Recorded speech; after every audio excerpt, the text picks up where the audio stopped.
Buenas tardes a quienes están en Argentina y Latinoamérica. Buenas noches a quienes están en Europa. Bienvenidos y bienvenidas a este nuevo encuentro del ciclo de charlas Reset. Y bueno, muchas gracias a todos por conectarse. Soy Natalia Sosa Molina y me acompaña en la coordinación Víctor López Umelsu y Rosario García Martínez, que hoy no se puede encontrar con nosotros. En este encuentro de hoy tenemos el agrado de contar con la participación de Macarena Gómez Barris, académica y escritora. Y bueno, Macarena nos va a reflexionar y nos va a compartir sus reflexiones y prácticas en torno a la intersección de las ecologías sociales, arte, política y metodologías decoloniales en el campo cultural. Bueno, antes de darle la palabra a Víctor, voy a leer la bio de Macarena.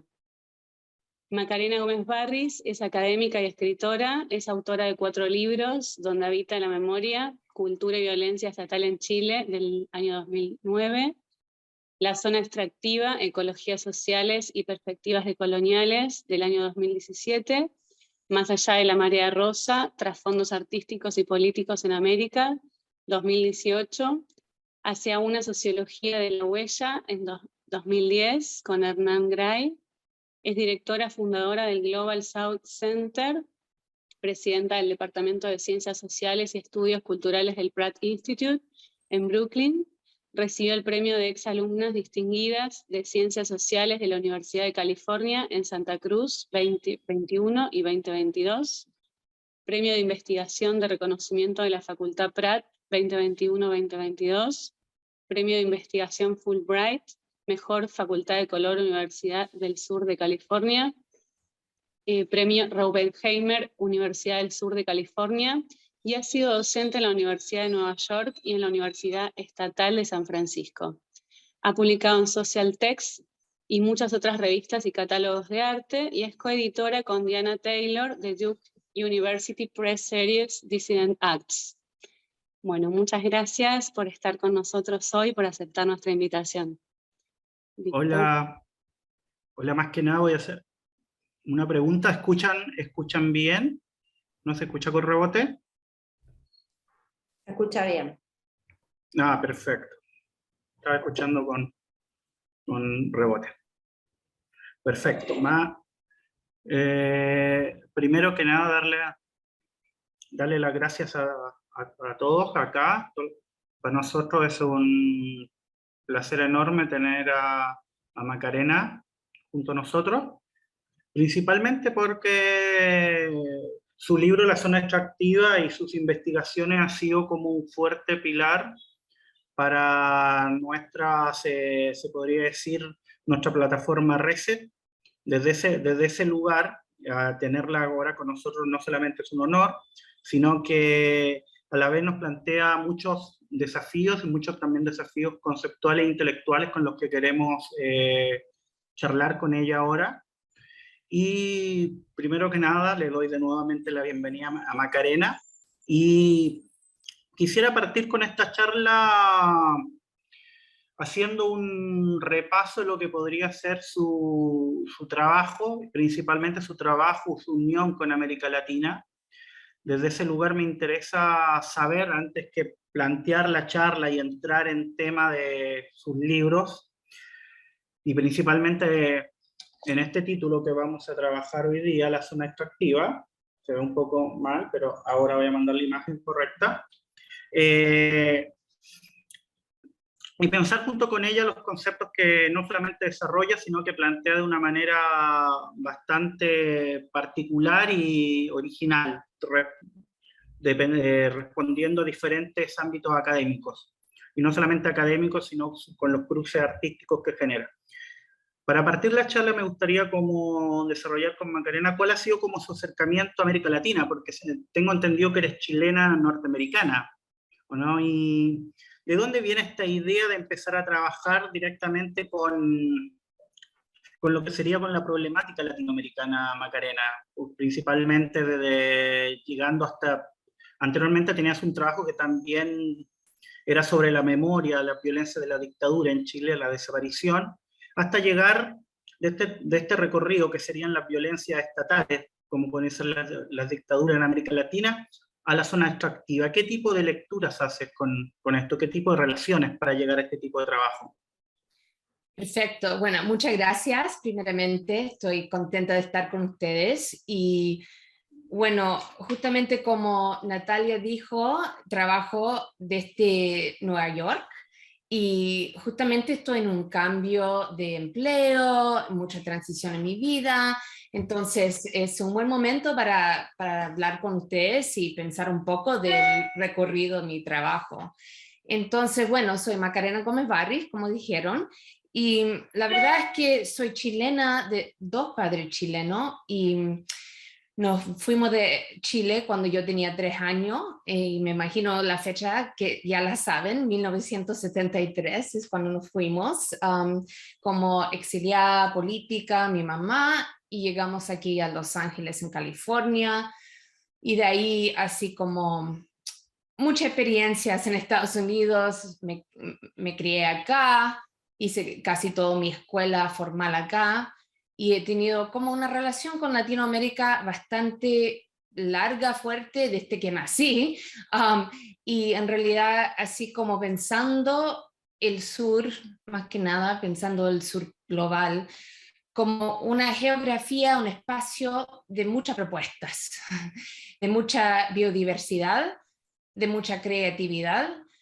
y de mucho extractivismo por el lado de no solo el norte global, pero de sus propios países, élite, las clases élite, corporaciones, etc. Entonces, desde muy temprano empecé a hacer trabajo en Centroamérica y hice proyectos con agua, sustentables, con mujeres, huertas, ese tipo de cosas, apoyando movimiento político, también con migrantes en San Diego cuando estudiaba allá. Entonces, mi compromiso ha sido desde muy temprano de un poco saber que estoy en el medio del, como dijimos acá, el belly of the beast, ¿no? El monstruo que es Estados Unidos, que muchos latinoamericanos ni siquiera quieren llegar a conocer acá, y que tenía un trabajo bastante específico, que era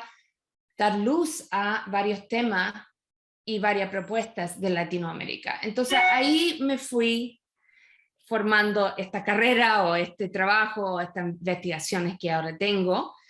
Y solamente rápidamente para contestar la pregunta de dónde viene la zona extractiva. Estoy trabajando en otros proyectos ahora. Tengo un proyecto que vino después de la zona extractiva, Beyond the Pink Tide, más allá de la marea rosada, ¿no? Pero la zona extractiva ha sido un libro que he podido traducir al español, que ha sido súper importante porque obviamente acceso a textos y todo eso, si está en inglés, va a ser mucho más fácil, mucho más difícil. Pero era un compromiso que hice cuando estaba en Pratt, una escuela de arte y diseño, de hacer esta traducción y trabajar con la prensa, metales pesados para hacerlo. Y bueno, ha sido largo la ida de mi primer libro hasta la zona extractiva, en el sentido de que cuando empecé mi disertación, mi tesis, empecé trabajando, ¿no? Como intelectual, como activista, como una persona que ama el arte, que tengo mi propia práctica creativa.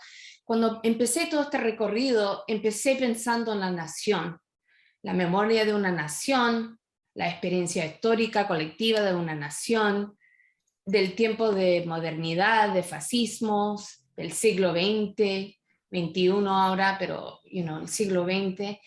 Y esa experiencia de terror estatal que hemos vivido en el Cono Sur. Digo, nosotros, nosotres, porque me considero como parte de esa diáspora. Entonces, bueno, cuando empecé a profundizar ese tema, encontré un libro muy potente, pero había como una sola copia y estaba así como fotocopiada 1000 veces y era acerca, ni siquiera me acuerdo el título ahora, pero era acerca de la memoria mapuche y la manera en cómo la gente mapuche tenía una diferente manera de tratarse con el duelo. Y esa investigación se trataba de decir, bueno, como el duelo tenía una historia mucho más larga que viene del periodo colonial, lo dejé ahí como iba a mencionarlo en mi primer libro, pero me di cuenta de que como estaba enmarcando el periodo moderno, que necesitaba repensar un poco mi marco y seguir más atrás con el periodo colonial. Y así empezó todo esta problemática, que son 5 escenas extractivas en Sudamérica, que parte un poco del siglo XVI, ¿no? Entonces, bueno, una manera larga de contestar, pero eran 2 preguntas, entonces quería ofrecer. Claro, me parece perfecto lo que dices, y quisiera también acá a las personas que nos acompañan, leerle un fragmentito de una página de la visión extractiva, que para mí es casi una introducción acá, que se llama La visión extractiva. Dice: antes de que el proyecto colonial pudiera prosperar, tuvo que hacer extraíbles territorios y pueblos, y lo hizo a través de una matriz de violencia simbólica, física y representacional, que llamó la visión extractiva. Esta mirada ve territorios como mercancías, convierte la tierra en recurso y desvaloriza los mundos ocultos que forman el nexo entre la multiplicidad humana y la no humana. Este punto de vista, similar a la mirada colonial, facilita la reorganización de territorios, poblaciones, plantas, animales, en recursos naturales y datos extraíbles para la acumulación material e inmaterial. El poder de lo visual ha sido explorado por distintos teóricos con gran detalle en los últimos medio siglo, pero estas teorías visuales, mayormente eurocéntricas, ignoran el peso de la mirada colonial, descuidando sus formas tempranas de poder. Por ejemplo, el panóptico de Michel Foucault representa la mirada siempre vigilante del Estado. Es una teoría sobre el poder que se formula con la modernidad europea en mente, y no con el colonialismo. Gilles Deleuze, en un breve pero influyente ensayo, Postdata sobre las sociedades de control, recoge la teoría de Foucault y nombra y predice una nueva configuración del poder que llamó sociedades de control. Estas teorías, que se citan como fuentes clásicas de los estudios visuales y políticos que parten de la modernidad, hacen invisible la plantación, el barco de esclavos, la reserva, el enclave, los espacios coloniales por excelencia, donde el poder también se consolidó a través de regímenes visuales. En este sentido, me pregunto, y estas son las preguntas que también me interesan mucho del libro, ¿qué formas de poder se pueden localizar a través de la mirada extractiva? ¿Cómo podría un enfoque sobre el capitalismo extractivo y su modelo cambiar la manera en que entendemos la historia y la visualidad, y la forma en que nombramos formas de poder pasada y presente? ¿Qué pasa si, junto con el concepto de contraposición de Nicolas Mirzoeff, consideramos un arco más largo de regímenes y desobediencias visuales que imponen el dominio colonial sobre los territorios y posteriormente sobre la resistencia contra visuales de poblaciones racializadas, que digamos? Este fragmento del libro me parece como muy potente también, y vislumbra la problemática, como dijiste, que tú vas desarrollando después en la zona extractiva. Dentro de estas preguntas que tú te haces, tú tienes un concepto que a mí me interesa como para partir a entrarnos como en la zona extractiva. ¿Qué es este concepto que tú llamas perspectivas sumergidas?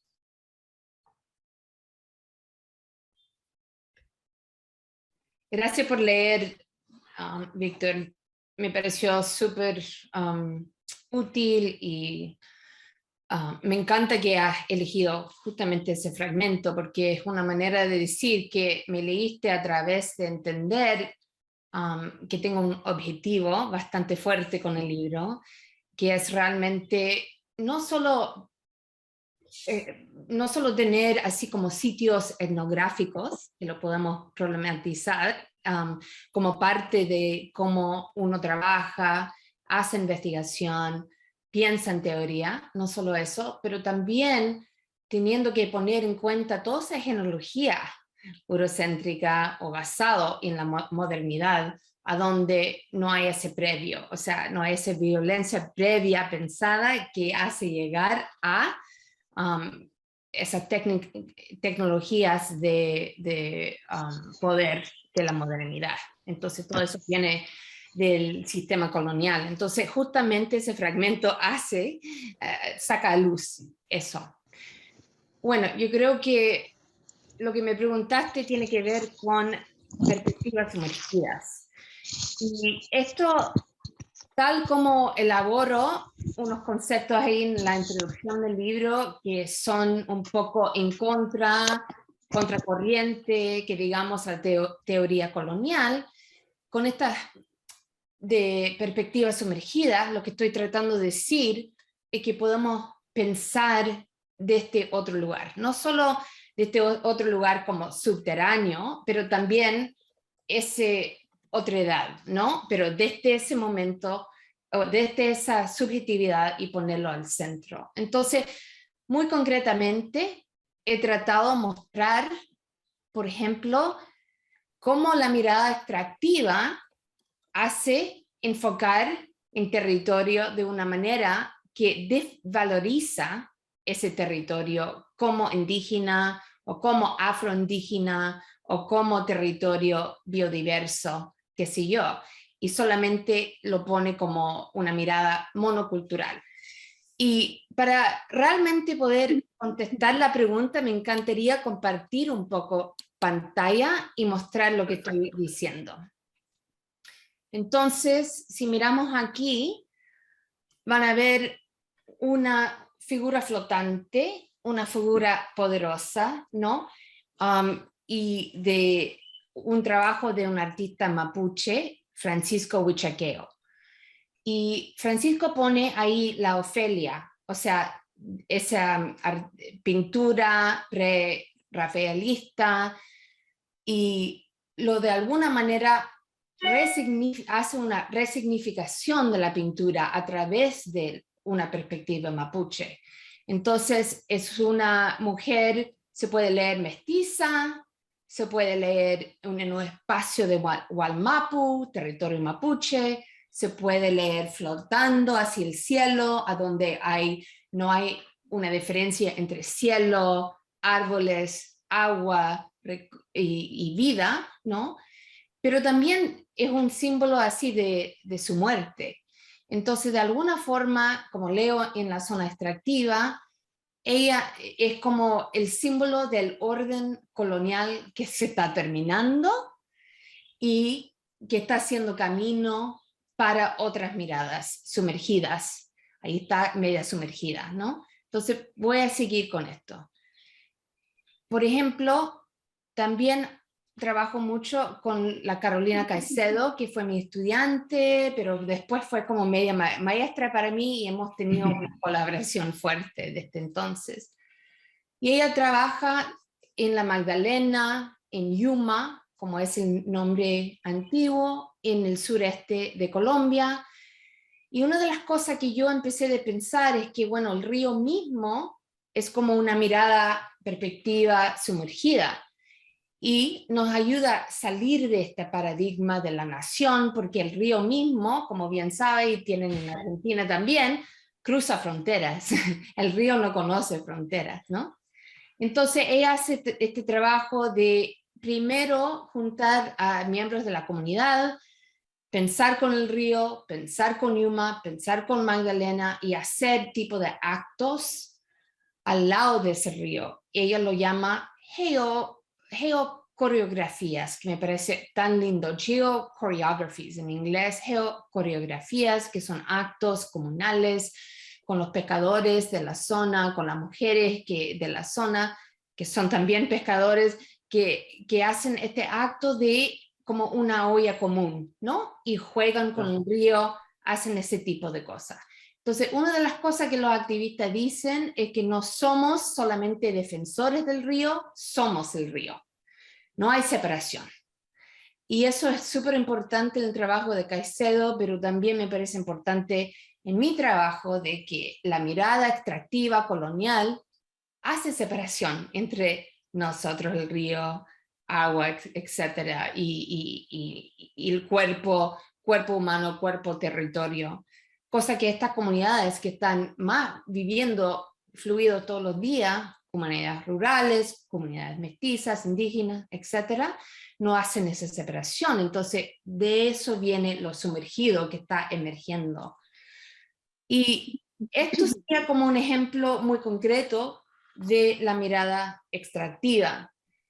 Si uno mira las imágenes satélite que están tomados sobre territorios a donde hay muchas cicatrices, ¿no? Cicatrices por el desarrollo que se está haciendo, el pensamiento desarrollo que resulta en desarrollo, pero realmente son cicatrices del terreno, ¿no? De la tierra.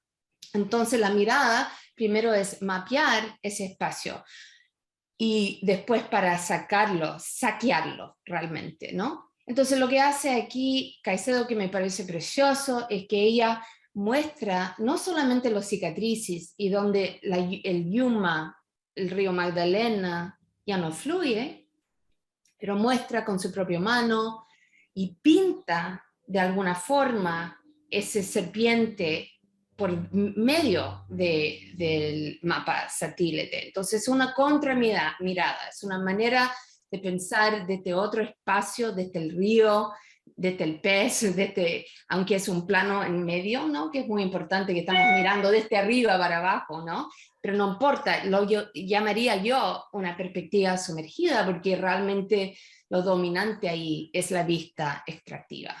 Entonces eso es lo que quiero decir con eso. Tengo mucho más que mostrarle, pero bueno, por lo menos quería mostrar esa parte. Muchas gracias, Macarena, muy claro. Te quería preguntar por el concepto de contravisualidad. ¿A qué tipo de prácticas artísticas te referís ahí en la zona extractiva, en ese concepto? Contravisualidad, ¿no? Sí. Bueno, si pensamos en la visualidad como una historia del arte que es predominantemente, que viene de Europa, viene de una historia muy larga, de manera de separar el arte, la estética de otras esferas políticas, sociales, ambientales, etcétera, como estoy hablando. Entonces, la visualidad en sí, casi podríamos poner como V en grande, ¿no? Visualidad es como una mirada dominante. Entonces, para mí, habría que poner así como antes, para modificar visualidad, que es tan céntrico el ojo, mirar, poner ese senso como el más importante, ¿no? En la sociedad moderna y en la sociedad colonial, justamente porque para poder para poder capturar terreno hay que mapear, ¿no? Entonces la visualidad viene de ahí. Entonces la contravisualidad para mí son prácticas que interrumpen esa mirada. Entonces, por ejemplo, Francisco Buchaqueo trabaja muy bien en una linda película que casi nadie lo vio cuando sale y se llama Nipewa. Y es una película realmente a donde es bastante experimental, es fragmentada, difícil de ver, tiene su opacidad, opaca, lo-fi, ¿no? Hecho con poco dinero, que alguna vez sumerge la cámara misma en el río. Entonces, una mirada fragmentada. Entonces uno dice, bueno, ¿qué es eso? ¿No? Puede ser eso como un cine raro, entre comillas, un cine que no realmente ve de una manera dominante, ve de otra manera. Entonces cuando vi esa película fui mirándola, hasta que entendí, y también conversando con mi gran amigo Francisco, entendí mejor lo que estaba poniendo ahí, y son muchos símbolos de una cosmovisión mapuche que interrumpe esta mirada. Entonces, por ejemplo, hay un eco bastante fuerte en el sonido y ese eco no se entiende muy bien, pero después sabemos que la cámara está en medio de los eucaliptos y pinos y eucaliptos, y hay un poema que habla de la sangre del eucalipto, lo único que veo es pinos. Y esa voz al final, que es bastante difícil de entender, es una voz de los ancestros que están al otro lado de la mirada colonial, que ya no se encuentra su ancla en la tierra, porque todos sus pehuenes, sus árboles ancestrales se hayan cortado, se hayan quemado, se hayan hecho en plantaciones monocultivos. Entonces con ese sonido, con esa cámara, hay esa manera de decirnos, una manera que uno se siente sobre el terreno que fueron de los antepasados, que ya no existe. Hay un duelo profundo ahí en el terreno y que el terreno mismo está ocupado. Entonces, eso es una contravisualidad. Y yo diría una no sé, sonido sonoroso, no sé cómo decirlo muy bien, pero otra manera de pensar en los sentidos y cómo pensar la representación a través de un trabajo bastante experimental mapuche. Hay mucho más ejemplos, pero mejor que profundizo y digo más sobre las cosas en vez de pasar así, más lateralmente. Gracias. Claro. Ay, se Tuvimos la corta un suerte poquito. también de ver ese trabajo Eso, de Francisco en el Museo Mavi, en el que Mavi. fue el año pasado, y algo que me interesó también mucho, la relación que él genera, mejor dicho, retomando esta idea tuya de las contravisualidades, y principalmente pensando ciertas estéticas que salen de lo que sería una estética occidental europea, mejor dicho, llevando esa estética con relecturas más locales. Me interesó mucho lo que él trabajaba también en esta cosmovisión mapuche que tiene entre lo humano y lo no humano, la especie y la no especie. Entonces, como él inclusive tenía una instalación donde los objetos como que se iban elevando como en una forma como de un poema, ¿no? Y el fragmento ese donde mete la cámara también en el agua, en el video, es impresionante. Y creo que mucho tiene que ver esta idea que tú dices de perspectiva sumergida, el ojo de pez que lo nombra en el libro, este ojo de pez que es capaz de ver lo que está más allá de la superficie, todos estos flujos que ocurren, que no responden realmente a cierto tipo de políticas más establecidas, sino que responden a otro tipo de lógica. Dentro de ese otro tipo de lógicas tienes este último trabajo que está realizando más allá de la marea rosa, donde también analiza otro tipo de formas de gobierno, que a eso también me interesó. O sea, inclusive eres capaz de analizar cómo tal vez se podría hacer de alguna forma o cuáles son las políticas inclusive gubernamentales de un gobierno indígena. ¿Qué nos podrías como decir eso? Y en relación también a la zona extractiva, ¿cómo imagina este tipo de otro tipo, o sea, las otras posibilidades de gobierno, que nosotros siempre estamos atrapados en, se puede decir, en la democracia inclusive colonialista, representativa? Claro, bueno, podríamos conversar sobre ese punto por mucho tiempo, ¿no? Porque es tan importante, ¿no? Pensar en este momento qué es la política, cómo queremos vivir, cómo queremos pensar en futuro más allá, si hay futuro para el ser humano, ¿no? Y cómo queremos pensar este momento del antropoceno, que es bastante fuerte, de la extinción, etcétera. Y una de las cosas que trato de hacer en estos libros, plantear de este pensamiento indígenas, ejemplos indígenas, no solamente, obviamente, pero justamente en esto es pensar en otra manera de organizarnos que tal vez no parte de, como tú bien dijiste, la democracia representativa, liberal, que tiene su propia historia occidental, ¿no?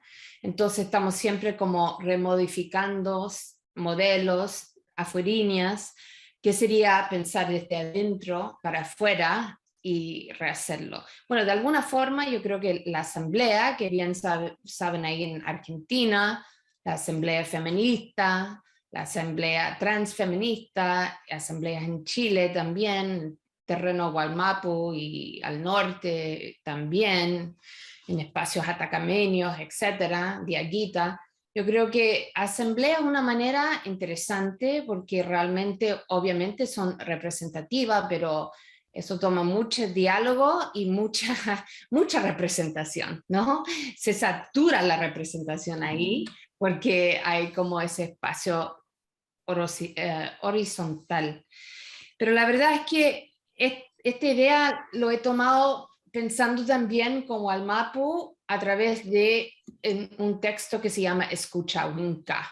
Y si lo quieren ver, lo pueden, no sé, yo creo que todavía está en el sitio web de la Universidad de Nueva York, cuando estábamos haciendo Hemispheric Institute, y allí yo les puedo dar ese dato, pero lo traducimos también al inglés y después en español y qué sé yo, pero por lo menos está ahí, ¿no? Como para leerlo, como referencia. La razón por la cual creo que este texto es tan importante es porque dice, escucha Winca, escucha persona no indígena y empieza a escuchar de una manera profunda para lo que estás haciendo, para su sistema, para esos modelos, y trata de abrirse a otra manera de pensar. Entonces nombra el asentamiento colonial, settler colonialism, ¿no? Y que todo que no somos indígenas de esas zonas particulares somos, ¿no? Así como afuerino a ese espacio, yo aquí estoy en Brooklyn y es un espacio Lenape-Hawking. También hay 13 confederaciones por toda la área de Long Island, a donde estoy ahora. Son culturas que recién están muy sumergidas, pero están emergiendo también aquí en la Turtle Island, que lo llaman, ¿no? Y el norte, la parte norte de Abiyala, el continente latinoamericano. Escucha Winca y dice, bueno, ustedes están en ese espacio, pero hay varias maneras de negociar esto. Uno, ustedes pueden devolver nuestros terrenos, y no quiero hablar aquí por ningún grupo, no se trata de eso. Yo no soy Winca también, y no quiero como decir que estoy hablando por nadie, pero tomando ese texto, poniéndolo en su contexto y hablando con artistas, activistas de Gualmapu, quiero decir que es interesante porque hay una manera de plantear ahí que se puede compartir ese espacio junto, que no tiene que ser una ocupación o no tiene que ser una reocupación solamente, pero hay maneras de pensar en intercalar sistemas que va más allá, ¿no?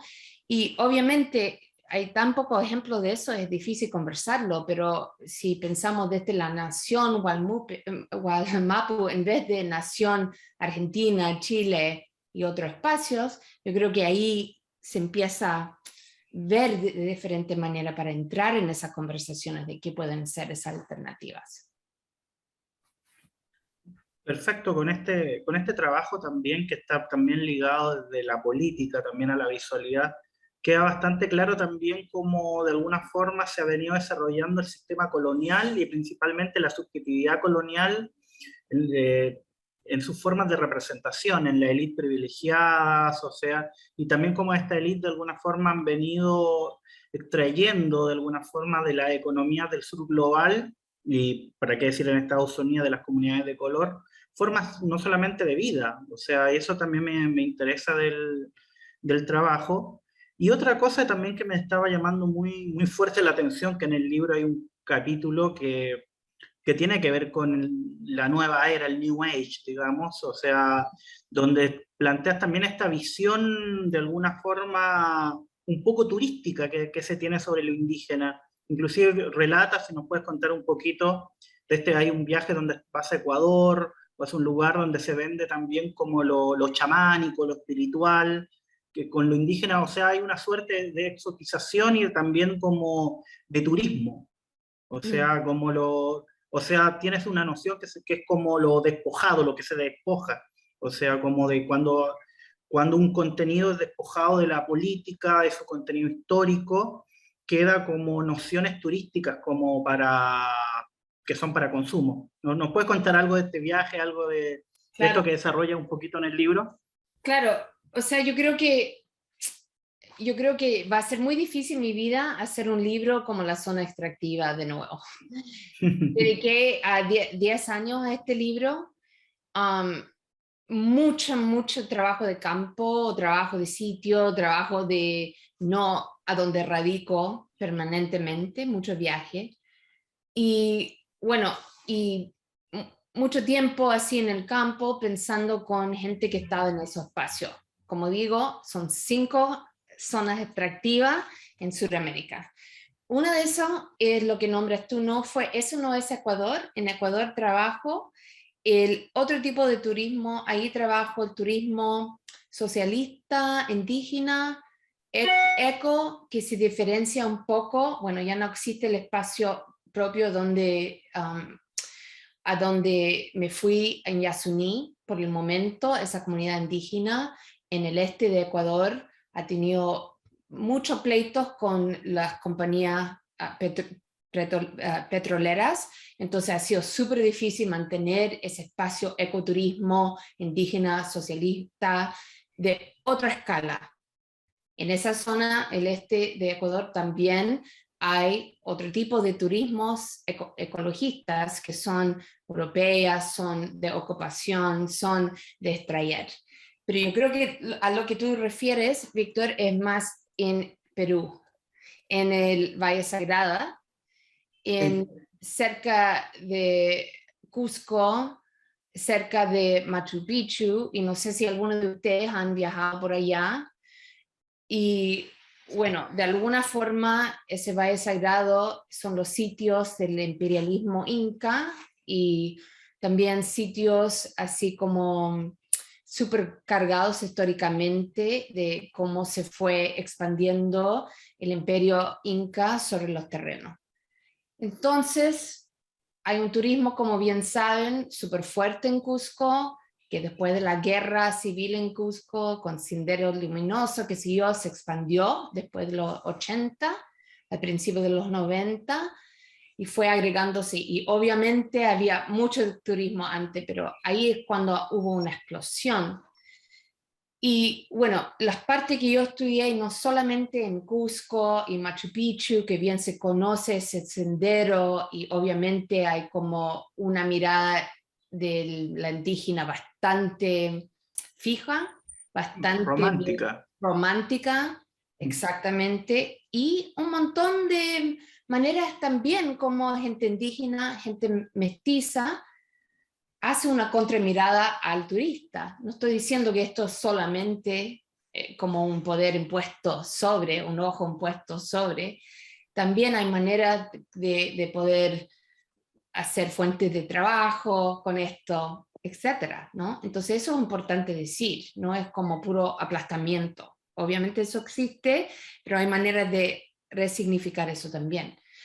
Entonces el trabajo que hice yo era un poco fuerte en el sentido que viajé con un grupo, estuve con un grupo varias semanas en un tour de una persona que es originalmente de Estados Unidos, blanca, uno podría ser gringa, blanca, norteamericana, que vino allá para fundar un espacio New Age, de la edad nueva, como dices tú, de que vamos a estar ahí, vamos a agarrar energía de este lugar sagrado, vamos a aprender de la gente indígena, vamos a hacer rituales al lado de chamanes queros, esas son comunidades queros que están en el altiplano, que ahora están mucho metidos en diferentes circuitos globales, turismo, con mucha sofisticación también, manejando todo eso. Bueno, entonces hay todo eso y este espacio turístico a donde, claro, no solo romantizado, pero hay un problema más fuerte que eso, bueno, y el problema de la representación tiene como una transacción material también, ¿no? Entonces, que hay una gentrificación rural en ese espacio justamente porque está llegando más turismo, más turistas, o estaban antes de la pandemia. Y lo interesante es que este turismo tiene una cara interesante, no solamente son internacionales, europeos, de la nueva edad, que quieren hacer como en ese momento, ya es mucho más amplio esto, pero el turismo de ayahuasca, que no es de esa zona propia, ayahuasca es de Claro. otra zona, ¿no? Que San Pedro también hay en Chile. San Pedro es más tipo de Exacto. zona. San Pedro, exactamente, estoy escribiendo sobre eso en este momento. Entonces, justamente, todo ese circuito de iluminación a través de ayahuasca, pero también hay mestizos urbanos que estaban en Lima y también en Chile existe esto mucho, ¿no? Valle del Elqui, hay otras zonas, ¿no? A donde así como hay una transferencia de capitales a la zona rural y para simplificar la vida que uno está totalmente exhausta con el capitalismo, con la pega, qué sé yo, el trabajo y empieza hacer eso. Entonces, lo que quiero decir con ese capítulo mucho es, y bueno, se ha trabajado esto en Estados Unidos con la crítica indígena, el estudio crítica indígena y teoría indígena crítica aquí, de justamente de elaborar como otra manera de entender el turismo y también de entender gentrificación rural como parte del problema de ocupación. Entonces, eso, y muestro escenas de eso, muestro escenas conversando con gente ahí, cómo los chamanes también negocian ese espacio con complejidad, etc. Sí. Macarena, al respecto te quería preguntar, vos en el libro desarrollás una serie de gestos decolonialistas y bueno, ahí incluís una crítica anarcofeminista indígena. ¿Qué formas de vida alternativas o qué lecciones así como que uno puede aprender del anarcofeminismo indígena? Claro, bueno, gracias por la pregunta y cada pregunta que hacen es tan profunda, entonces realmente les agradezco porque han leído el material, entienden los casos y es súper difícil explicarlo rápidamente, entonces aprecio como la profundidad con lo cual están leyendo. Y bueno, es el capítulo 5, aparece un poco tarde en el libro, es un capítulo que trabajé más que nada en La Paz, con dos grupos ahora, mujeres creando comunidad y creando comunidad, y mujeres creando. Mujeres creando fue el primer grupo y después mujeres creando comunidad.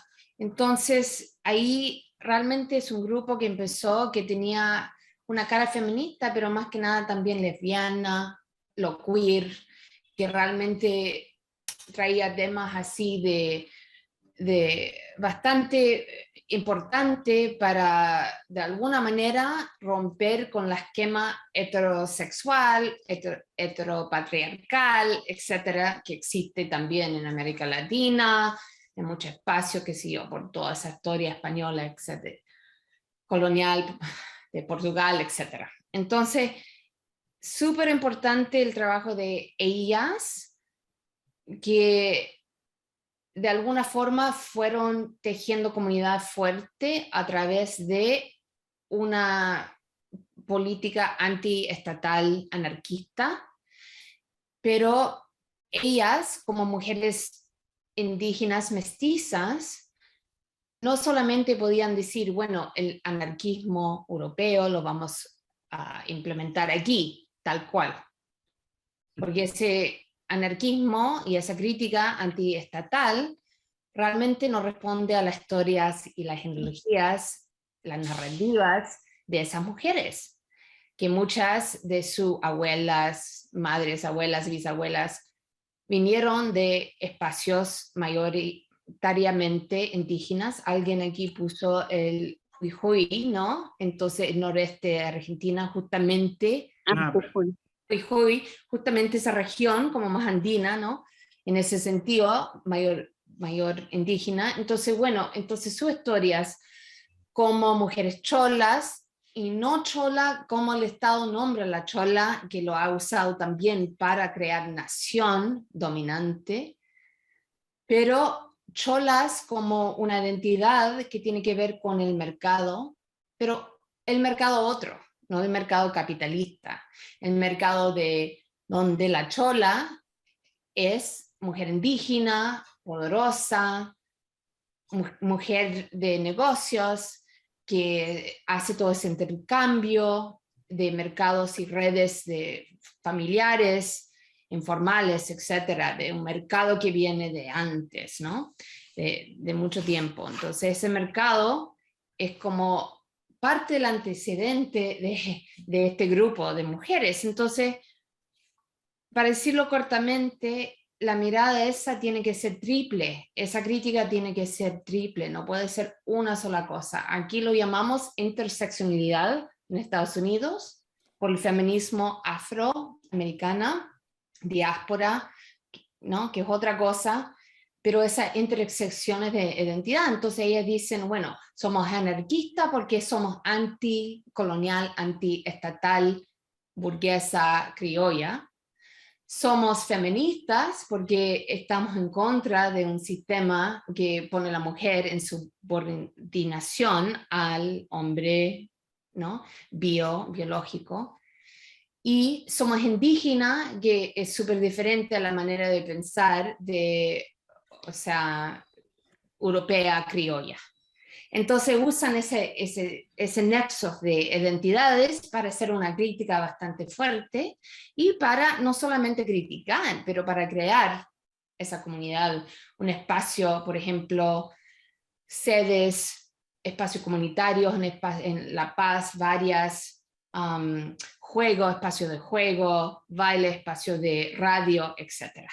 Entonces todo eso viene de esa crítica, ese espacio de poder realmente confrontar esos tres ejes. Muchas gracias. Claro, claro, me encantó la respuesta. Inclusive tú en tu trabajo tú también te defines con el concepto queer femme, inclusive el trabajo queer femme, y me gusta también cómo lo está escrito, no está escrito en queer como en inglés, sino cuando lo mandaste, lo estábamos revisando el currículo y estaba C-U-I-R, queer. Entonces también me llamó bastante como la atención. Gracias. A mí, yo creo que es interesante todo esto porque una de las cosas que me estoy dando cuenta cuando estoy hablando con ustedes, ¿no? Que obviamente hay experiencias que ustedes saben, también entienden varias regiones de todo el mundo, pero lo que entiendo mucho cuando estoy conversando de este libro es los tipos de tránsitos y traducciones que estoy tratando de hacer.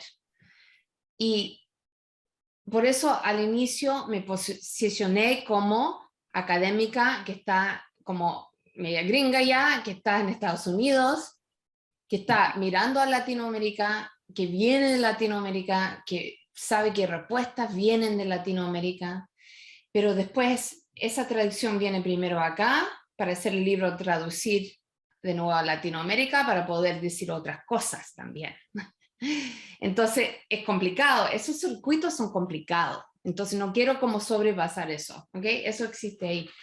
Entonces lo queer, primero en inglés, hay muchas comunidades LGTB+, ¿no? Que no, intersexo también, que no binario, que no identifican con ese término en Latinoamérica de queer, porque justamente es un término que viene de otra genealogía, de Inglaterra, se usa mucho en la teoría queer, hay gente muy identificado con esa teoría, Butler y mucha otra gente, y a veces esa traducción a Latinoamérica, bueno, ¿qué es lo queer? What's queer?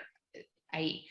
Entonces, el concepto para ser que ha pasado por Estados Unidos, ha pasado por toda esa teoría, pero que más propio de las comunidades, de diferentes espacios, de diferentes naciones, subnaciones, etc. Entonces, lo queer, con C-U-I-R, para decir que eso es lo latinoamericano. Entonces, cada vez que yo uso queer, lo uso lo queer, para marcar aquí que soy latina, que vengo de allá, que no estoy así como identificada totalmente con esa manera, esa historia, pero también para decir, bueno, no, hay que marcarlo de otra forma, hay que investigarlo. Y el libro parte de una metodología que llamo Queer Femme. Entonces, para hacer eso, revalorizar ese espacio, no solo femenina, pero femme. Justamente cuando uno tiene que decir sus pronombres, yo siempre digo ella, femme, ¿no? Queer femme. Para marcar femme como un espacio importante también, que hay otra identidad que surge de ahí. Pero la manera en cómo lo uso en el libro es como una metodología que se abre al campo, que se abre a diferentes comunidades, que se abre a sensorios, mundos sensoriales, experiencias, qué sé yo, que yo entro no solamente con un ojo etnográfico, sociológica, antropológica, qué sé yo, y todo ese bagaje de entrenamiento, pero tratando realmente de abrirme a lo que hay ahí, escuchar Winca, ¿no? Entonces, eso es la metodología Queer Femme, que como lo identifico ahí. Pero lo estoy trabajando en el libro que va a salir el otro año ahora también, y estoy realmente, porque yo creo que me quedó un poco corto, para decir la verdad, como estaba tratando de hacer tantas cosas en la zona extractiva y sabía que quería realmente sacar un montón de diferentes conceptos y casos, que sé yo, como que ese hilo podría haber sido mucho más trabajado hasta el final del libro. Entonces estoy pescando ese hilo para este libro ahora. Perfecto. Vamos a ir en un ratito ahora abriendo un poco la sección también de preguntas, porque veo acá nos acompaña bastante público, escritores, curadores, gente artistas. Y volviendo a todo este público que nos acompaña, ¿qué nos puedes decir también de tu relación, que a mí me llama mucho la atención, principalmente también por haber pasado bastante tiempo en la academia, esta relación que tiene entre la academia, el arte, el activismo?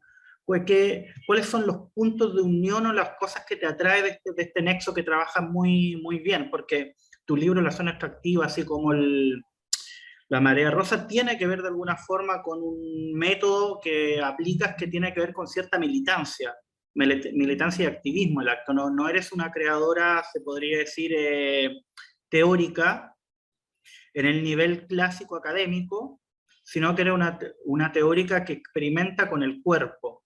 Y a través de esa experimentación con el cuerpo van saliendo relaciones a través del arte, a través de la crítica política, y a la vez también, no solamente este tipo de relación con el cuerpo, yo también la ligo con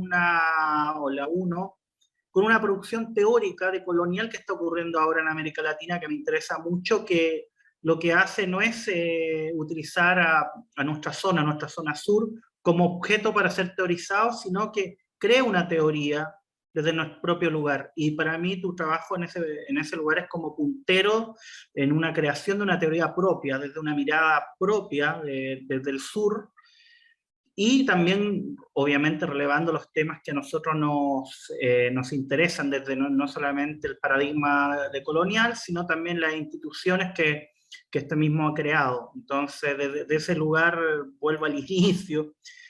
¿Cómo ves esta relación tuya entre academia, arte, activismo, como para antes de empezar a abrirle el ciclo de preguntas?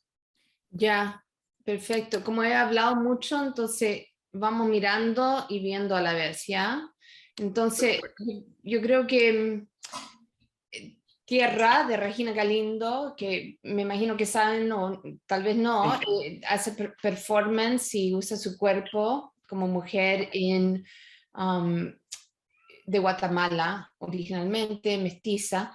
Entonces yo creo que justamente esto, terreno, a donde uno ve esas cicatrices más profundas, esa violencia, ¿no?, de la máquina, la manera en cómo ella, desafiante, qué sé yo, es también una manera de usar el arte como militancia, para decir cosas acerca de anti-extractivismo, para hablar de el uso y representación también que tiene una mirada colonial de que, ¿no?, que el cuerpo de la mujer siempre representado como tierra, pero también diciendo que hay una relación entre cuerpo y terreno, que los dos están extraídos. Entonces, es una imagen para mí fuerte porque justamente es ese, no sé, una manera de realmente rechazar, no solo rechazar, proponer. Entonces, para mí, yo desde temprano, como estaba haciendo trabajo en otras diferentes cosas, con migrantes, etcétera, yo sabía que la academia quedaba corta, que las propuestas que estaban ahí realmente, o sea, basta para estar en una reunión con un grupo de académicos para saber, bueno, esto no está bien organizado, ¿por qué estamos hablando de este tema y no tener, ¿no?, después como punto de acción? ¿Por qué lo estamos hablando como 7 veces y no se realiza una solución, qué sé yo, ese tipo de cosas, ¿no?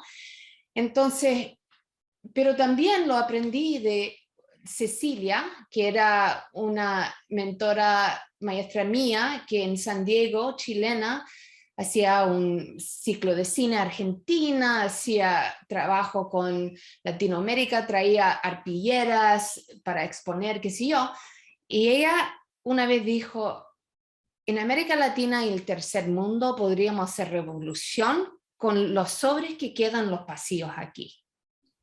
Me encantó eso, ¿no? Me encantó ese pensamiento de que esto es plataforma, son plataformas y no plataforma para una persona, pero plataformas colectivas para estudiar, como dice el Fred Moten, el gran teorista, pensador experimental, también muy corporizado su teoría, y que habla de study, la importancia de estudio juntos, ¿no? Juntes. Entonces, todo eso para mí ha sido como la manera en cómo yo aproximo la academia, y obviamente también la academia es extractivista y hace justamente este tipo de saqueo, como la industria del arte lo hace. Y las relaciones no están tan lejas, para nada, porque, por ejemplo, si uno piensa en Harvard, fue una plantación de esclavitud. Si uno piensa en diferentes museos del arte, como ahora estoy escribiendo sobre un museo aquí, MoMA, ¿no?, el Museo Moderno de Arte, tal vez la conocen. ¿Quién empezó eso? Guggenheim, los petroleros, están saqueando la gente que están ahí en el cuerpo de directores, ¿no? Primero extraen material de partes del Caribe como oro y después reinviertan en arte, entonces el doble poder, poder capital, poder cultural. Entonces, es importante marcar eso, pero yo lo tengo bastante claro, como muchos de ustedes lo tienen bastante claro, y que tenemos que usar estas instituciones para hacer más entrelaces entre nosotros, no dejar que la máquina extraiga demasiado y tratar de usarlo para tejer lo que digo y el nombre, el título de esta charla o conversación, de las ecologías sociales, dejarnos esos espacios como redes, ¿no? Como bien saben en Argentina, ustedes en el sur ya se conocen esto por cuerpo. Lo que pasa es que cuando llega a una institución que interpone, entonces toda la manera de evaluarnos pasan por esa máquina externa. Y eso es lo que estoy tratando de nombrar y trabajar en contra de eso. Claro, espectacular lo que nos cuenta, y esperar también el próximo trabajo también, para lo tengamos para leerlo. Vamos a abrir acá, Natalia, si abrimos la sección de preguntas o lo que ha ido comentando también la gente que nos quiera aportar algo de su mirada o alguna Dale. opinión sobre lo que ha venido diciendo. Acá estoy viendo un comentario que quedó de Patricia Cristina Cavallaro. Los ríos comunican, los ríos como medios de comunicación, intercambio, transporte, intercambio de culturas, razas, bienes culturales. Claro. O sea, son comentarios que van dejando, no veo preguntas. También dice, también hay turismo cultural en México, gran interés por las culturas aztecas y mayas. Bueno, esto es lo que ya había dicho Macarena, de Jujuy en la quebrada Humahuaca. Claro, eso es lo que ya teníamos Estaría dicho.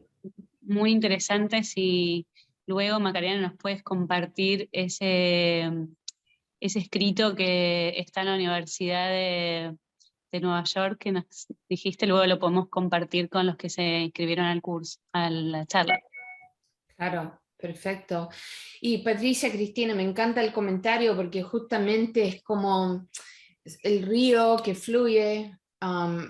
Ya dejé de compartir pantalla, voy a compartir A ver, pantalla de nuevo rápidamente. A ver, varias imágenes. varias imágenes tenemos ahí. Sí, hay varios, pero quería mostrar para seguir con el mismo ejemplo, ¿no?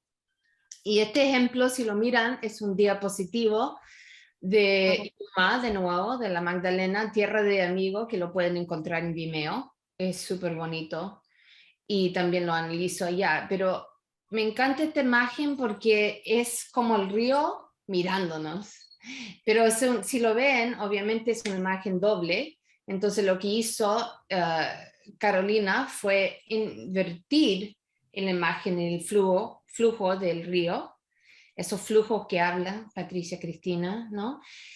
Lo invirtió para realmente bloquear la mirada extractiva y después lo duplicó para mostrarnos el otro, el no humano y cómo nos mira también. Claro. Entonces es precioso, me parece súper relevante lo que dices tú, Patricia, entonces muchas gracias. Aquí.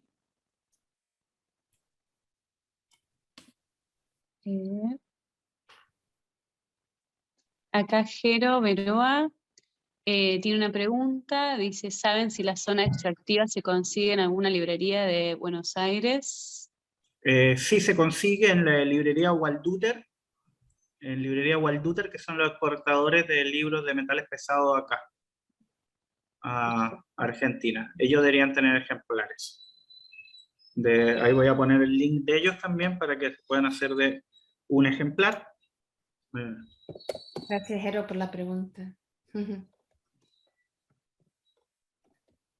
Pero que me gusta, realmente también una política de cita que van a notar ahí, y no necesariamente lo hago tan explícito, pero lo van a notar que obviamente están los canónicos, pero también hay una segunda capa de citas que es como la escuela de colonial. Si quieren lo podemos conversar, porque tal vez saben que Walter Mignolo y hay Maldonado, claro, hay un montón de gente ahí, Catherine Walsh, y también Ramón Gross-Frogel, etc. Entonces, y después la tercera capa es como artistas como teóricos, citando, y también activistas, y después como estudiantes. Entonces hay como esa política que no hay que citar solamente los más nombrados, y para mí eso fue importante después de conseguir lo que